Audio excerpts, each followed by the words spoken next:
Hey guys, it's Ted Bogert. Welcome back to the TED Show. I am super excited to have this talented young man back on the show. This is Hunter Flanagan. He is a performer, songwriter. He is a talent like you have not seen before. I promise. He performed once on the show and did it in this crazy way. And it's still, I got more comments on that show than I get on most shows. Hunter Flanagan, welcome back.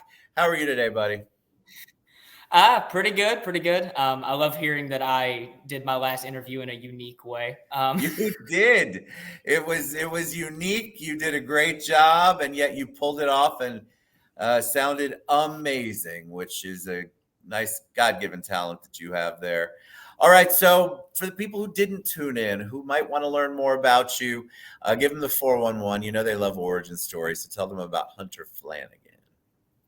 Yeah, so I was born and raised in West Georgia. I always knew I wanted to sing. I came from a musical family.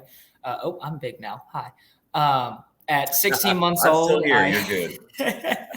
at 16 months old, I knew all the songs and dances to Wizard of Oz. So, like I said before, my family knew I was either going to be a singer or like a spree killer or something. So I'm happy it turned out like it did. Six Very years happy. old. Yeah, I know, right? 6 years old, I did my first contest and I won it, and I just kind of became a glutton for the stage. I think people think I'm narcissistic because of that, but honestly, I love it. I love it. I love entertaining. I love performing. When I was about 13 or 14 or so, I learned how to play the guitar and a slew of other instruments, and I started doing it full time. And now I don't think I'm capable of doing anything else. So it's this or bust. It's your passion. It's what drives you, which I love. All right, tell them about you've got a tour coming up. Tell them about the tour because this is big. This is big deal stuff. This is your bucket list, I think, before we went live. Your bucket list trip. Yeah, it is. So weirdly enough, I wrote a song about 2 years ago now, in the middle of the pandemic that was happening, because I was sick of watching the news. I was sick of everything that was happening. So I wrote this song called "World's Going to Hell," and it got a lot of traction in Ireland. Weirdly enough, like I have like 95,000 streams on Spotify on it, and like a good like 70 or 80% of that was just Ireland. So we pulled some strings. We had some people calling us wanting to get me booked at their venues and their gigs and stuff like that. So we kind of took the opportunity. I'm doing like a week and a half in Ireland, and then I'm using the money that I spend there to blow and go to Italy, France, England, and the Netherlands. Amazing. What's what's it like being global? Because that's different. You know, I've had a lot of artists on, and they're tend to be local. They perform local. They want to have a big break, and they'd love to be more global. What's that like for you? Is it crazy getting an Irish fan reach out to you? Are you nervous at all about the venue since you're going to be going there for the first time? What are you thinking and feeling? I'm a little nervous. Like we were saying before, I help teach scuba diving, so I have a little bit of insight into what it's like in other countries and what to do, what not to do, and just don't be a tourist.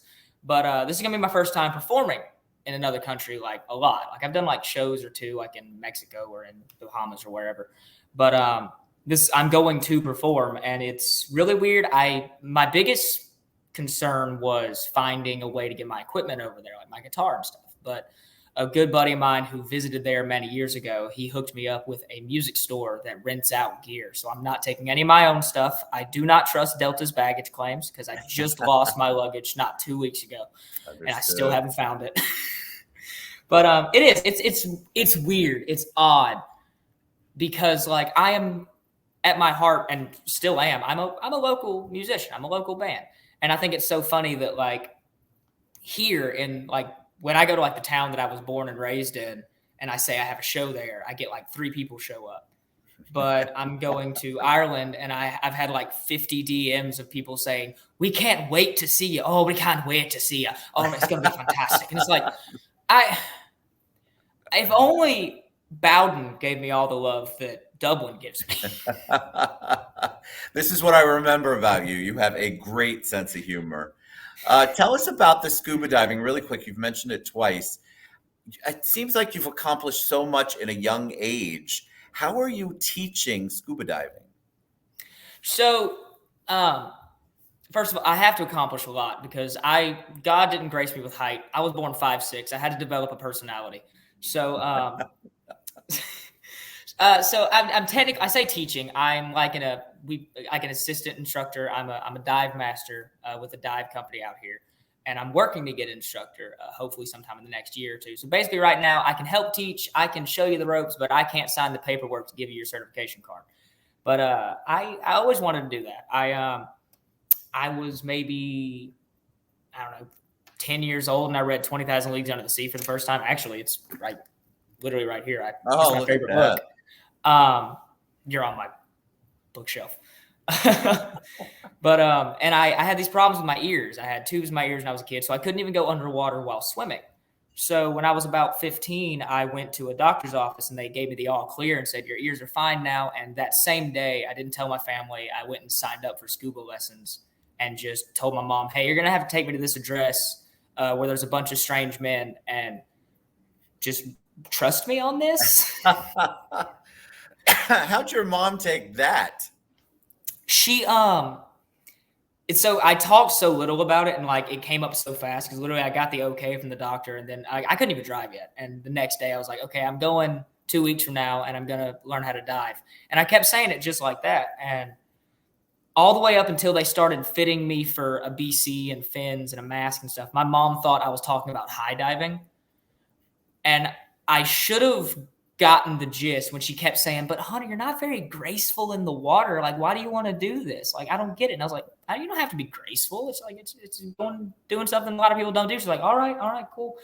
And then I watched her face just drop when we rolled up to the shop and they started putting me in gear. And she was like, why are they giving you all that? Oh, Who do you get your sense of humor from? Mom, dad, combination? that's a good question. We've always been a pretty joking household, but like, I think I said this last time when I was first starting to get started singing. I took an improv class because I had my first 3-hour show at Six Flags. So I took an improv class for a few weeks to help talk to the audience better. And I was about 12 or 13, and that's how I got into movie acting and things like that. But it kind of stuck, and I never really took more than a couple classes. But I've always been told I have the gift of gab. I guess maybe it comes from my Irish roots. From yes, Flanagan. Yeah, you're going to be very popular over there. That just dawned on me. That should tell you. Hello. I don't think they'll like a Southern guy from Georgia I walking think they're around going to calling find himself you a Flanagan. fascinating. I think they're going to find you fascinating, no doubt in my mind. Tell us about Enjoy Your Wings. You got to choose the title of the show as you always do. What is that about? Yeah, I don't know why I called it that because the song is actually called "Don't Forget to Write." I don't know what I was thinking. I might have had too much whiskey that night. But no, so this song is really important to me. So about a little over a year ago, we lost my grandmother, and my grandmother is like, well, she was one of the driving forces for me becoming who I am. She was the one that always told me, do whatever you want. Don't let anybody tell you no. And like I said, I come from a musical family. So my grandmother, she was very musical. She sang with a doo-wop group back in like the 50s with Spanky and our gang. And so like when I said I wanted to be a musician, she never hesitated. She was the one taking me to my first festivals and contests and things like that. So when we lost her, it was a really big blow to our family because she was like the matriarch. And I remember us all sitting in the hospice room, like the whole family there. And when she passed, we all expected, because she was such a big figure in our life, we expected there to be an earthquake and like World War III to start and clouds to fall from the sky and the stars to fall down. But then what we realized was, no, it's just she took a breath, then she breathed out, and then she was gone. And that's how it goes. And it's sad, but it's, that's life. And I kind of wrote a song based around that.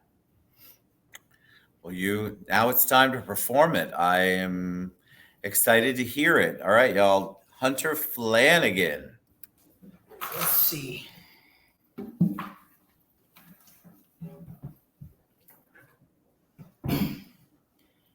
Now, before y'all judge me, remember I am self-taught on the guitar. I don't even know which end to blow into. So let's see how this goes.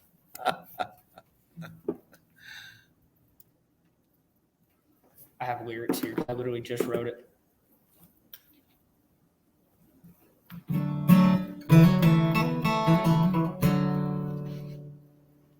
need to hear myself.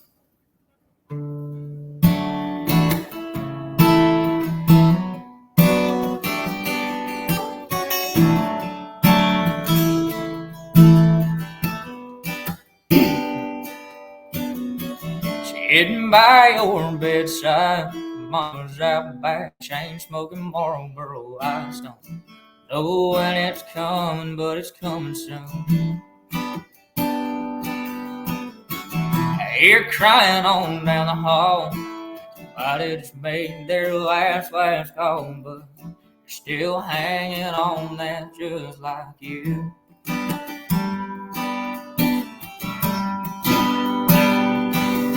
Get the lights that go out and the room shake. The clouds that open up, start an earthquake, but just one little breath and you were gone. You were larger than life in our minds. Said it's your time, but I gladly trade your mind just to have one more day here before you go. Know you always liked it when I sang. So goodbye, don't forget to write. Enjoy your wings.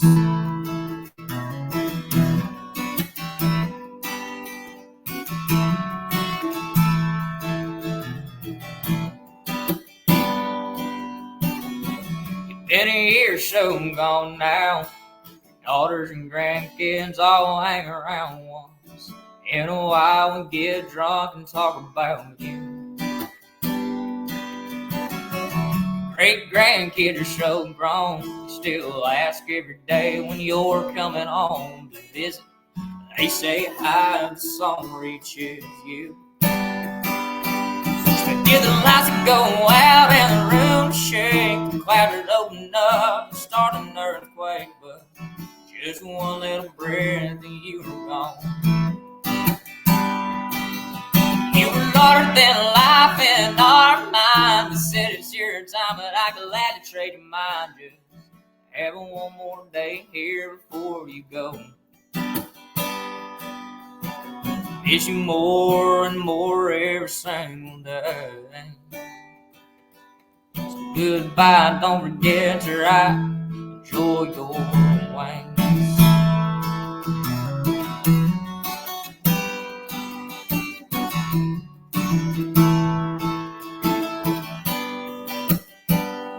Saying goodbye to her like hell. I know there's no turning back. Saying it's time to wait for anyone. You make the most, oh yeah. I know you're up there laughing, watching us try to just move on. Late at night, I still think about you. That's why I wrote this song.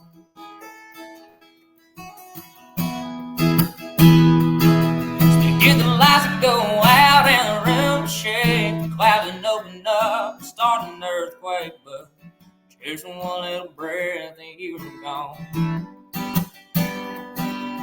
You were larger than life in our minds. Said it's your time, but I gladly give you mine just to have one more day here before you go.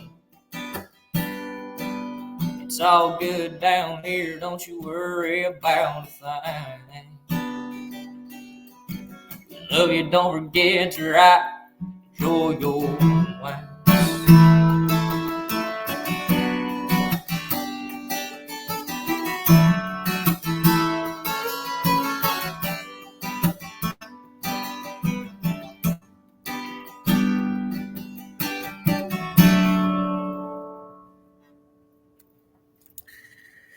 You know I can't make anything up. That was so good. Thank you. Oh my God, that's so good. It's funny, as I'm listening to you sing it, I'm I'm understanding the power of grandma. I loved it. You captured that spirit, that essence, and you communicated it so well. Beautiful, absolutely beautiful song. I think Absolutely. it's really, I think it's really funny because I believe last time I was here, I sang a really jokey song about the pandemic, and now here I am actually doing something serious. Look at me, I can do it. You're multifaceted, Hunter. Who knew? Actually, it really was great. I enjoyed it. I loved it. I think you have a powerful voice. You're an old soul. I think I said that the last time too. And I am excited for all the things that are coming your way in your European tour. Tell them what's the best way they can find you, find your music, find out about the tour. All right, so I this is always my favorite part. So if y'all want to find me, I'm Hunter Flanagan, Flanagan. A lot of A's, a lot of N's, no I's. You put an I in my name, you might find a Hunter. He might be able to sing, but it ain't gonna help me because it ain't gonna be me. You can find me on Instagram, YouTube, Facebook, all that millennial stuff. I think I even got a TikTok account now. I do, if you want private shows, I do weddings, funerals, bar mitzvahs, anything that pays really. But no, so you can find out about my European tour anywhere on my Facebook and Instagram. And also, I am up again for my fourth year at Georgia Country Awards. So that's how I got these fancy trophies that I broke Woo. one of. I used to have 3. Now I have 2 because I'm an idiot. So that's coming up in November. So feel free to, if y'all see my link or whatever on Facebook, feel free to vote because I need it and I'm willing to beg. Fantastic. Come back on anytime. I'm really excited to follow you. I think what you do, your talent is real and raw. And it's so great to see somebody your age with not just the musical talent, but the audience talent. That's a lot. A lot of people come on the show and they don't know how to interact. They know how to perform. They're great songwriters, but as far as the audience interaction, it's hard to be that multifaceted, and you're one of those people with all of those gifts. Hunter Flanagan, come back on anytime. You guys go to thehunterflanagan.com, of course, and find him anywhere. I won't repeat his I's and his A's and all of that good stuff, but you can find him on all social platforms and all streaming platforms, or you can reach out to me. Thank you, Hunter, for being on the show. We did Thank you it for having me. again. Yeah, I thought you kicked me off last time. Yeah, I know. Sorry about that. Not this time. All right, guys, get behind our musicians. These are our creatives. I talk about it all the time. You guys get behind him, support him, find out more about Hunter Flanagan. We'll see you later. Bye, everybody.